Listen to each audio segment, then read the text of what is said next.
Hello and welcome to another episode of Seeing Live. I'm Colion Noir. Our first guest is an American hero, one of the so-called secret soldiers of Benghazi, John Tiegen, better known to 13-hour readers and watchers as Tig. How's it going, man? Oh, doing good. Just have some internet problems. Man, you think at this point we'd have figured out the internet forwards and backwards, but even now I can't seem to get it on wraps most of the time. Oh yeah. Yes, sir.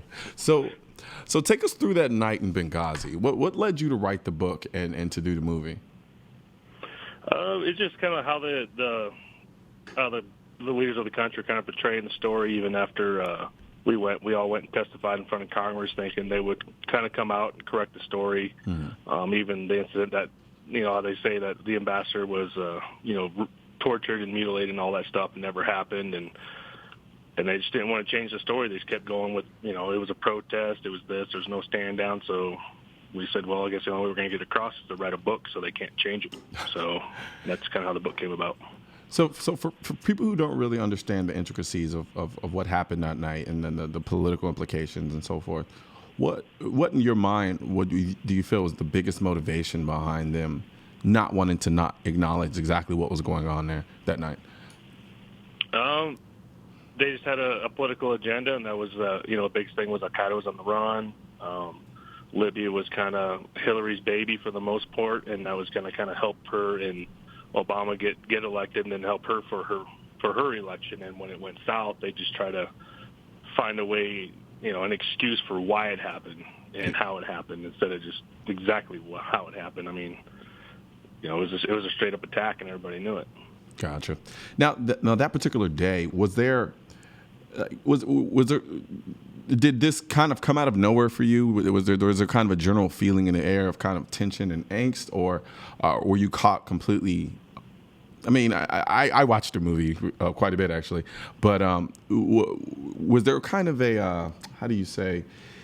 Like signs, kind of. Yeah, like was there anything that kind of like in retrospect, you look back and you're like, wait, okay, see now it all makes sense. I mean, for the most part, they kind of knew it was coming. They even put out a list of what they're going to do. Mm-hmm. It started off with, they're going to do a Red Cross, they're going to do the bridge, and then we were next. And that was actually the third time that consulate had been attacked in Benghazi, and I was there the second time it got attacked. So they knew something was coming. And for them to sit there and say they got caught their pants down, though, they got caught not doing the right thing, which was lack of security. Gotcha. Now, was there, if looking back on it, from a kind of a tactical perspective, was there anything that you would have done differently? Like if there was something tactically that you would have done differently, what would that be? Left immediately and not wait. Gotcha. I mean, that would have saved two lives for sure if we'd have left immediately. Gotcha. And so you have a lot of experience in Benghazi. You had a lot of experience in Benghazi even prior to the day. What was the environment on a general basis from day to day? What was an environment like in Benghazi? It started off, it was kind of hectic. A lot of local neighborhoods kind of controlled their own neighborhoods, kind of like, like street gangs for the most part. And except for they just have their guns and AKs, and they do barricades throughout the neighborhood. And, you hear gunshots, explosions going on all night long. And, over time it started, dying down. And, the last trip was fairly quiet.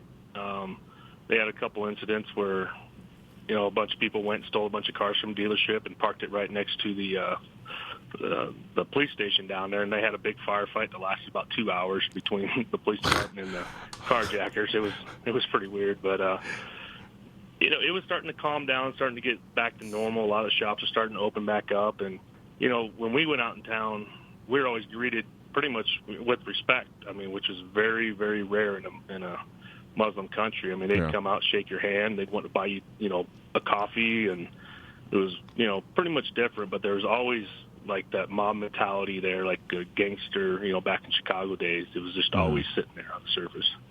Now, why do you think the environment there was a little bit different compared to other Muslim countries in terms of the more welcoming nature that you got from the majority of the people there? I just think they were just so suppressed by Gaddafi that, he was even scared to go down there because he almost got assassinated one time and he never went back. And, just in the fact that we actually helped, liberate them and they wanted him out of there, and they were just very grateful for it. And, even after Ambassador Stevens was killed a week later, there was about 100,000, local Libyans, stood up against the terrorists and attacked them. And, our administration just stood back and didn't do anything. If they were smart, they'd have jumped right on board and started backing them immediately, but they just stood back and didn't do anything. Gotcha. Which is unfortunate. Now, yeah. That night, when did it hit you? Like, basically, shit has hit the fan. Like, you're like, this is really going down, and it's not going to be good. What was that? No, I was asking, at what point that night did it really hit you? Like, it really phoned home. Like, no, okay, this is happening, and this is not going to be good. I would probably say, it was not good when we got the initial call. We made it over there when they actually did a counter assault on the consulate. Mm-hmm. That's kind of like, I think when the 6 of us had said, yeah, this is going to be a very long night, because, they almost came back a second time to hit us again at the consulate, but we took off. Oh, so really? We knew, we knew it was going to be a long night. Gotcha. And so just from an artillery standpoint, just the weapons that you guys had, how confident were you? And before you kind of before you guys got the stand down orders, and I know I asked you earlier, and you said that, at least 2 people would have survived. How confident were you in just the ability of you all to withstand a long drawn out firefight right before it hit? Was that something that that if it ever went down, you guys were prepared for, or did you kind of look at it like, we might be in a little bit of a dicey situation here? Yeah, it's always going to be dicey because we're a small unit tactic, small units, and we are our own backup for the most part. But you have to have that confidence. Hey, we can get through this, no problem. And because if you start second guessing, that's when you're going to start losing. And we just push forward the whole time, like, yeah, we got this. We're gonna, we're moving them off. Gotcha. So we had superior firepower, we had superior training. So in our minds, we were a lot better than they were. They might get a lucky egg on us, but we knew we had them. Gotcha. Now, I'd asked this question before when Tonto was on. What was the chief really that bad? We've actually been told we portrayed him pretty good in the movie. So, not to bag on him too much, but he thought about the family and stuff like that. Very family-oriented man. So if you ever had family problems, he definitely helped you take care of that. But tactically and security, he did not need to be in that position. He was way out of his league. Gotcha. So now, how has life changed for you since you've gotten back from Libya? A lot. I went from always, knowing what I was doing constantly, and then to like a whole new realm that I'm still not used to yet. Still trying to get used to it, and I don't mind getting up and speaking in front of people, but it's still, it's not really my thing. But a story needs to be told, so I do it. Gotcha. And so, like, it's interesting, and I always wonder what it's like to transition back and forth because there's such a stark distinction between life over there and then, of course, life over here. Were there any elements of life in Benghazi that you thought were, I don't want to say better, but that there were elements to it that you wish we kind of had here in America?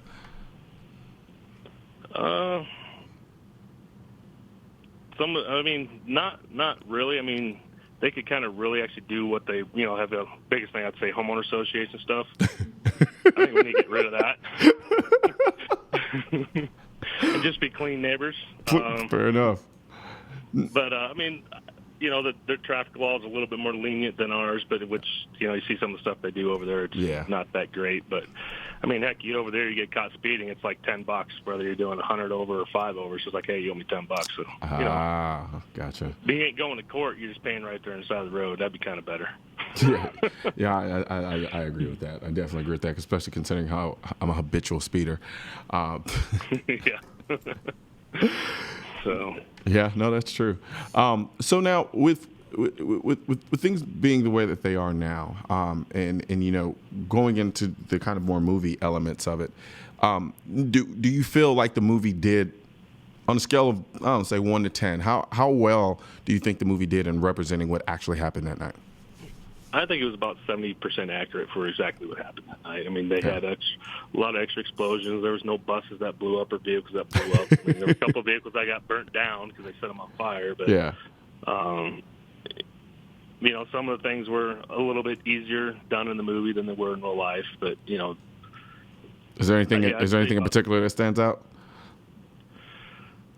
As for what was easier or harder? Yeah. Well, that was done easier in the movie, but harder in life. Them attacking the annex was actually a lot harder in real life than it was in the movie, because they had a lot more covered than they did than they showed in the movie, and you couldn't really see them move up the way they did, and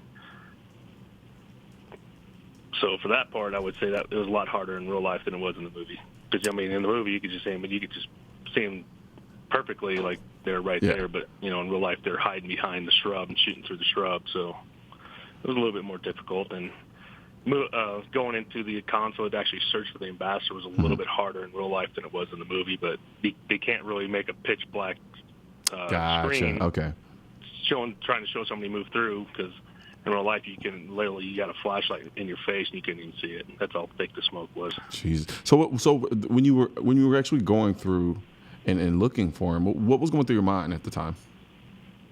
I just hope we find him, and kind of thinking of what happened in Black Hawk Down when they found the pilots and dragged them through the street. That's kind of what was going through my mind. Like, I didn't want that to happen. Yeah. No, absolutely not. Well, we're going to take a quick break, and when we come back, we'll continue talking with Tig, and we'll do some more talking about the movie in particular.